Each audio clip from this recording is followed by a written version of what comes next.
Chapter 3, Section 4, we're going to talk about how the government redistributes wealth to society. So, for example, obviously in the United States we have a big gap between income for people who at the top end, like the term one percenters. Do you guys hear the term one percenters before? Not related to the motorcycle gang, but 1% means that in our society, pretty much 1% of the population holds a majority of the wealth in the United States, and the other 99% are at the bottom or in between. So it's not a very evenly distributed system. Okay, like you have Bill Gates at the top, who is a billionaire, or you have, you know, average Joe who does average jobs, who falls at, you know, $30,000-$40,000 a year. Wouldn't probably be the homeless. Yeah. Well, then you have people, you know, who are employed and homeless who have nothing. So there's a huge gap. But you have much more people at the bottom who are pretty much your everyday paycheck to paycheck compared to your Bill Gates, who's making billions of dollars and has $100 bills as tissues. You know what I'm saying? So the main program through which the government redistributes income, what do you guys think that would be? What's one program the government gives people who are not doing so well or Welfare. worse off? Okay, welfare is a program. Unemployment. Unemployment. What happens if you get hurt? What do they call that when you get money from the Workers' government? comp. Workman's comp. Okay, those are all what we would call redistribution programs. So, a couple terms that we're going to talk about for this section are poverty threshold, which according to your book says an income level below which is needed to support families and households. Now this varies. If you have a family of 4, you obviously are going to have more things you need to supply. If you have to supply clothes for 4 children, you have to buy food for 4 children, it's going to be more expensive than if you have 1 child. Okay? So, in our country we have what's called, we'll tell you, like the poverty line, which is just a strategic number that they come up with, the U.S. Census Bureau comes up with. It says, all right, if you make under this amount of money, you would be considered what we call poverty. All right, so if you have 4 kids, that line may be $30,000. If you have 1 kid, that line may be $18,000. Okay? So, we know what the term welfare is, very common, we use it a lot, we hear it a lot. It's just government aid to people who are less fortunate or on hard economic times.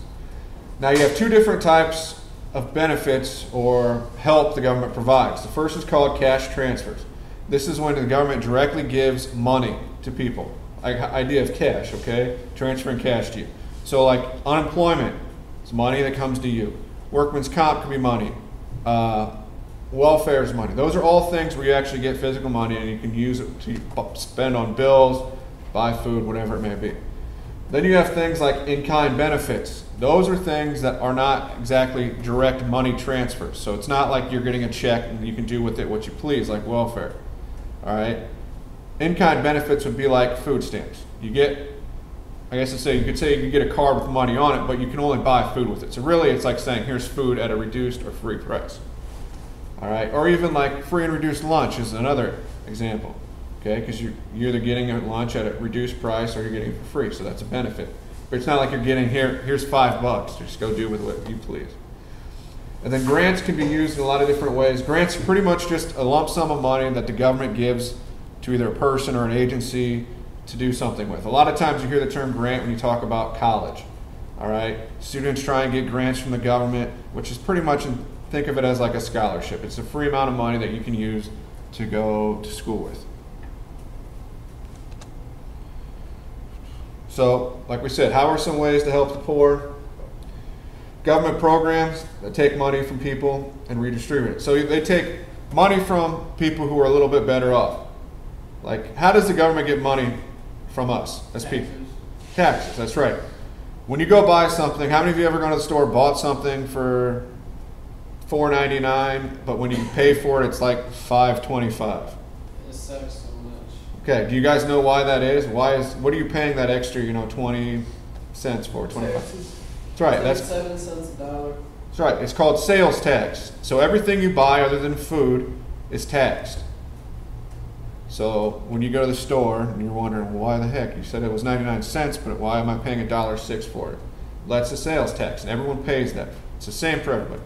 Then you have things called like income tax, where when you work, they take money out of your check to pay income taxes.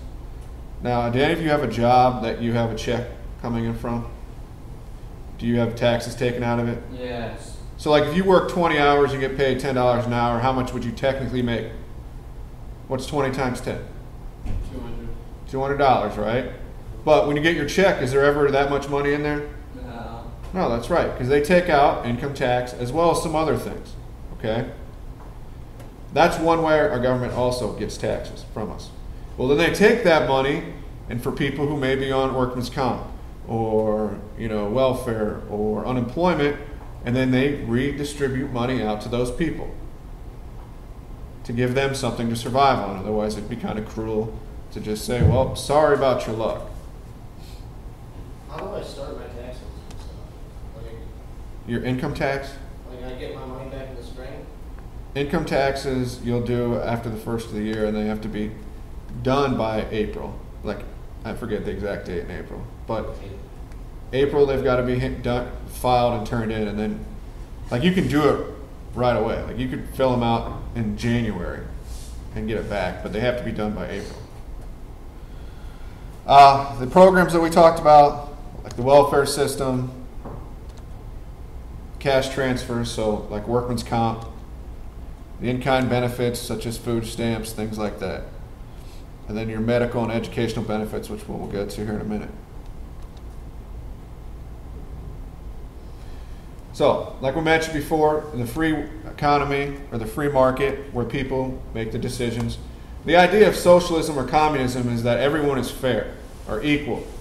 So wealth is distributed evenly across the population. Well, in a free market or the free enterprise like we have, it's not that way. You have some people, like I said, where you have Bill Gates, who's got a lot of money, and you got average Joe who is doing okay for himself but has nothing compared to millionaires or billionaires. Then you have people like this who have very little and live in poverty. So like I said, the government's role is just to provide those safety net programs like welfare, unemployment, workman's comp to help people that are either older, sick, down on their luck and poor, disabled, whatever it may be. And there's lots of different programs. Now our government, do you guys remember heard probably the Great Depression, right? Yeah. Great Depression happened, we're talking like World War II era, started before World War II, led into World War II, turned around. Now, this is when the idea of welfare started, because you had a great number of people that were pretty much lost everything and had nothing. So the government decided that it would benefit the whole society as to collect taxes, and those that are doing better off and work and kind of redistribute that down and help those people that had very little or nothing. And it still continues today. Now, one major criticism is, what are some things that you guys have heard with problems with welfare? People want jobs or don't try to get it out. Okay, people abuse the system, right? Because, I mean, if you're collecting free money and you can just keep collecting free money, why get a job? It's that easy. Well, there's a lot of argument for reform of welfare because people feel like they're abusing the system. Now, it's a good system to help people, yes, because, it's not humane to just say, well, sorry, you're down, like, just kick you. But you have a problem when you have people that abuse it. So, like, for example, what's one way, have you guys heard in the news that they were trying to kind of reform welfare? What were you going to have to do to collect welfare? Did anyone hear about this? Drug test. You're going to have to take a drug test. Started in Florida. Ohio pushed for it. I think currently it's kind of on the back burner because they had a lot of pushback from, having people take drug tests, regulate welfare. But it was one way. So we talked about cash transfer programs. What do cash transfer programs give people? Cash. Give them cash. They give them money, right? Now, the difference between it, cash programs and in-kind benefits are in cash transfers, you get the money. In-kind benefits, you're getting a benefit or a good or service. This look familiar? All right, Social Security. Everyone should have a Social Security card. Now, do you guys know what the Social Security program actually does? Obviously, it gives you an identity, but what is the idea of Social Security? Okay, when you retire and you hit the age of retirement, which it is going to be different by the time you get there and by the time I get there, you may not even have this system by then because there's a lot of talk about it. We pay in, like when you get your tax, when you get your checks and you have income tax taken out, you also have Social Security taken out of it. Okay, that goes to the pot. Now, when you retire and you don't have a job, obviously, you're not going to have a steady income check. Well, Social Security kind of supplements that. So every month you get a check from Social Security, so you have income. Like my grandmother gets a Social Security check. Your grandparents, if they're retired, probably also get a Social Security check. Now, the problem is, at the rate it's going, and we have a large number of retired people now with the baby boomers hitting retirement, and less people working and paying in and people living longer, that the Social Security pot or fund is going to run out. So we may pay into it and never actually get to see Social Security. And that's just how it works. But that's another idea of redistributing the funds.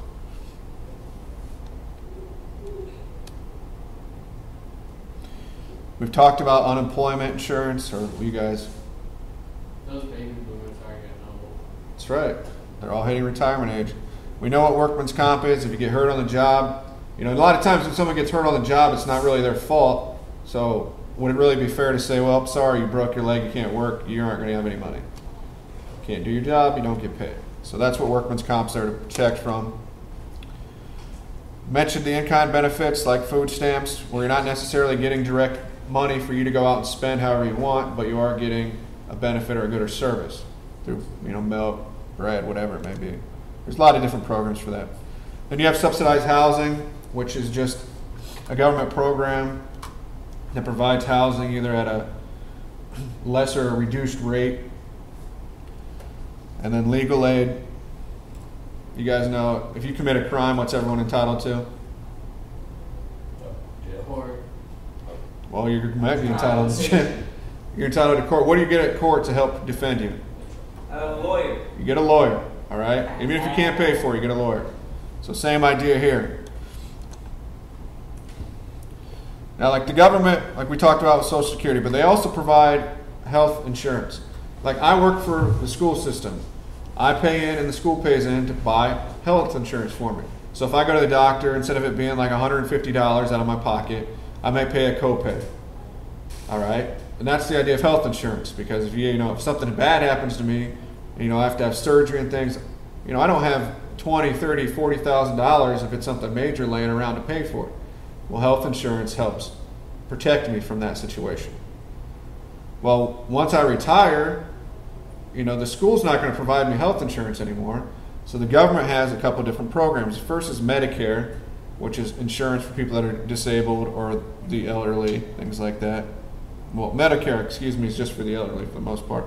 Medicaid is when you have insurance for people who don't have health insurance, or you're disabled, or for young children, things like that.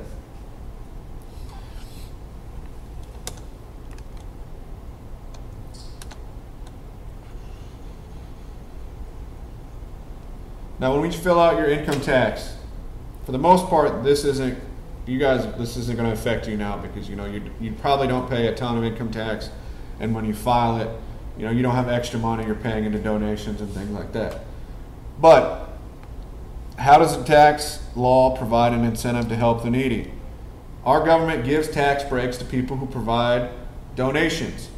So if you would make a donation to the United Way, or if you made a large donation, to Goodwill or whatever, or even like my wife and I, when we moved, we brought a bunch of things to Goodwill, and we could claim that as a donation on our taxes, because that's helping out other people.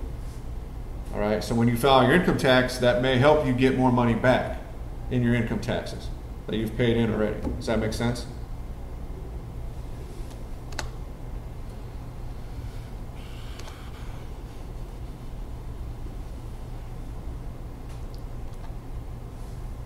All right, good?